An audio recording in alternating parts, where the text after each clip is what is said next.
بسم الله الرحمن الرحيم. مقدمة اعلم أن العلم يطلق على معان أحدها أصول صورة الشيء في العقل، ثانيها الصورة الحاصلة من الشيء عند العقل، ثالثها الحاضر عند المدرك،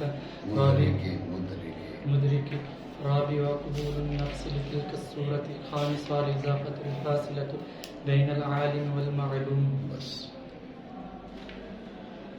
بسم اللہ الرحمن الرحیم.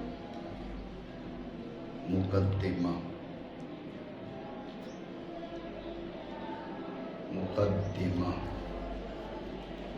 ذہن میں رکھیں. مقدمہ کے بارے میں کہا جاتا ہے کہ یہ ماخوذ ہے مقدمۃ الجیش سے. مقدمۃ الجیش سے. مقدمۃ الجیش کسے کہتے ہیں؟ ہراول دستہ. ہراول دستہ یعنی پورے لشکر سے آگے جانے والا وہ دستہ جو لشکر کے آنے کی اطلاع بھی دیتا ہے، لشکر کے لیے راہیں بھی ہموار کرتا ہے. یہ ہے ہراول دستہ. سارے لشکر سے آگے وہ دستہ ہوتا ہے، اسے کہتے ہیں مقدمۃ الجیش. ٹھیک ہے، اس سے ماخوذ ہے مقدمہ. ٹھیک ہے. پھر جو مقدمہ ہے، مقدمہ اس کی دو قسمیں ہیں: مقدمۃ الکتاب، مقدمۃ العلم. مقدمۃ الکتاب، مقدمۃ العلم. مقدمۃ الکتاب کیا ہے؟ مقدمۃ الکتاب ہے طائفۃ من الکلام قدمت امام المقصود لارتباط له بها ونفعها فيه. کلام کا وہ ٹکڑا، کلام کا وہ حصہ جو مقصود سے پہلے لایا جائے. تعریف پہ غور کریں. کلام کا وہ حصہ جو مقاصد سے پہلے لایا جائے. کیوں پہلے لایا گیا؟ اس کلام کا مقاصد کے ساتھ تعلق ہے. یہ کلام مقاصد میں نفع بخش ہے. اس کلام کا مقاصد کے ساتھ تعلق ہے. یہ کلام کے ٹکڑا اس کا آئندہ مقاصد میں نفع ہے، فائدہ ہے. اس لیے اس کو اس ساری گفتگو سے پہلے لایا جاتا ہے. جیسے آپ پہلے تعریف کر دیتے، فن کی کچھ اجمالی اصطلاحات بیان کر دیتے ہیں. بات آپ سمجھ رہے ہیں؟ اسے کہتے ہیں مقدمۃ الکتاب. مقدمۃ الکتاب طائفۃ من المعانی، طائفۃ من الکلام قدمت امام المقصود لارتباط له بها ونفعها فيه. ٹھیک ہو گیا؟ دوسرا ہے مقدمۃ العلم. مقدمۃ العلم کیا ہے؟ مقدمۃ العلم کہتے ہیں ما یتوقف علیہ الشروع فی العلم. یا طائفۃ من المعانی، طائفۃ من المعانی یتوقف علیہ الشروع فی العلم. معانی کا وہ ٹکڑا کہ علم میں شروع ہونا اس پر موقوف ہو. بات آپ سمجھے نہیں سمجھے؟ یہ میں نے آپ کو مقدمہ کی دو قسمیں بتا دی اور مقدمہ کی دونوں قسموں کی تعریفیں بتا دی. یہ بات آپ سمجھے؟ ٹھیک ہو گیا. مقدمۃ الکتاب اور مقدمۃ العلم. ٹھیک ہو گیا. اسے اور سادہ لفظوں میں تمہیں سمجھاتا ہوں، تم آسانی سے سمجھ جاؤ. یہ کتاب ہے نا، اس کتاب کی ابتدا میں کچھ باتیں اس کتاب سے متعلق، ابتدائی باتیں. ٹھیک ہے نا؟ اس کتاب کو سمجھنے کے بارے میں ابتدا میں چند چیزیں، یہ ہو گیا مقدمۃ الکتاب. ٹھیک ہے. اور مقدمۃ العلم فن تم پڑھ رہے ہو، علم پڑھ رہے ہو. منطق ہے، نحو ہے، صرف ہے، معانی ہے، بدیع ہے، بیان ہے. کوئی بھی علم آپ سیکھنا چاہ رہے ہو تو وہ علم سیکھنے کے لیے تمہیں وہ علم سکھانے کے لیے چند باتیں پہلے بتانا ضروری. ان چند باتوں کو پہلے جاننا، اس علم سے پہلے جاننا ضروری. ذہن میں رکھنا وہ مقدمۃ العلم ہے. جی بات سمجھے؟ جی یعنی اس علم کی معرفت، اس علم کی پہچان، اس علم کو سیکھنے کے لیے پہلے جو باتیں جاننا ضروری ہیں وہ مقدمۃ العلم ہے. جی ٹھیک ہے؟ جی تو اس سے آپ اندازہ کر لیں کہ مقدمۃ العلم پھر ایک ہی ہوگا. جی مقدمۃ الکتاب ہر کتاب میں بدل سکتا ہے. جی یہ مرقات ہے، جی منطق میں ہے. اس کے بعد شرح تہذیب درس نظامی میں منطق میں پڑھائی جاتی ہے. اس کے بعد قطبی پڑھائی جاتی ہے. اس کے بعد سلم العلوم پڑھائی جاتی ہے. یہ بعض اوقات جو ہے وہ ملا حسن اور آگے چل کے اب تو اس کا رواج نہیں رہا، قاضی مبارک وغیرہ اور الحمدللہ یہ کتابیں پڑھائی جاتی تھیں پہلے. ذہن میں رکھیں یہ ساری کی ساری منطق میں ہے. جی ٹھیک ہے؟ جی تو فن منطق ہے، علم منطق ہے، جی کتابیں مختلف ہیں. جی تو مقدمۃ العلم ایک ہی رہے گا. جی مقدمۃ الکتاب بدل سکتا ہے. یہاں کچھ اور باتیں کر دیں، آگے کچھ اور باتیں کر دیں، آگے کچھ اور باتیں کر دیں، چوتھی کتاب میں پانچویں کتاب میں کچھ اور باتیں کر دیں. تو ذہن میں رکھیں یہ میں آسان لفظوں میں آپ کو بتا رہا ہوں کہ کسی کتاب کے مندرجات سمجھنے کے لیے ابتدا میں کچھ باتیں کی جاتی ہیں، یہ مقدمۃ الکتاب ہے. جی ٹھیک ہے؟ لہذا ہر کتاب کا اپنا اسلوب ہو سکتا ہے، اپنا انداز ہو سکتا ہے. اس کتاب کا مقدمہ الگ ہوگا برخلاف کس کے؟ علم کے. مقدمۃ العلم پھر اس علم کا ایک ہی رہے گا. جی مقدمۃ العلم اس علم کا ایک ہی رہے گا، وہ نہیں بدلتا. بات ہے ذہن میں. تو مقدمۃ الکتاب کلام کا وہ ٹکڑا ہے جس کو مقاصد سے پہلے بیان کر دیا جاتا ہے، کیونکہ یہ مقاصد سے اس کا تعلق ہوتا ہے، مقاصد میں یہ نفع بخش ہوتا ہے. جی. یہ ہو گیا مقدمۃ الکتاب. اور مقدمۃ العلم کیا ہے؟ معنی کا وہ ٹکڑا ہے کہ علم میں، فن میں شروع ہونا اس پر موقوف ہوتا ہے. اتنی بات آئی ذہن میں. غور کریں مقدمۃ العلم کی جو ہم نے تعریف کی نا، ما یتوقف علیہ شروع فی العلم، اس پر آگے بہت لمبی چوڑی تفصیل ہے، بے توقف وغیرہ، لیکن چونکہ یہاں پر خود مصنف نے تعریف نہیں کی جی اس لیے ہم اس باس اضافی باس میں نہیں پڑھیں گے. جی بس مقدمہ کی ہم نے قسمیں بتا دی، مقدمہ کی آپ کو اقسام بتا دی. جی مقدمہ کی اقسام دو اور ہر قسم کی تعریف بتا دی. جی بات ہے ذہن میں. جی. ان تعریفوں پر جو اعتراضات وارد ہوتے ہیں ان کا ہم یہاں بیان نہیں کریں گے. جی پھر کسی جگہ پر وہ تعریف آئی کتاب کے اندر تو انشاءاللہ اس پہ بات بھی کر لیں گے. بات میری سمجھ رہی ہے؟ یہاں پر صرف ہم نے دو قسمیں بتا دی اور تعریف بتا دی. ایک چیز ضرور سمجھ لو، مقدمۃ العلم آپ کو بتایا مقدمۃ الکتاب تو بدلتا رہتا ہے. جی ٹھیک ہے؟ اس سے پہلے آپ نے ابتدائی کتابوں میں پڑھا صغرا، اوسط، کبرا. صغرا کا مقدمہ اور ہو، اور اوسط کا مقدمہ اور ہو، کبرا کا مقدمہ اور ہو، مرقات کا اور شرح تہذیب کا اور، تہذیب کا، شرح تہذیب کا اور، یہ ہو سکتا ہے.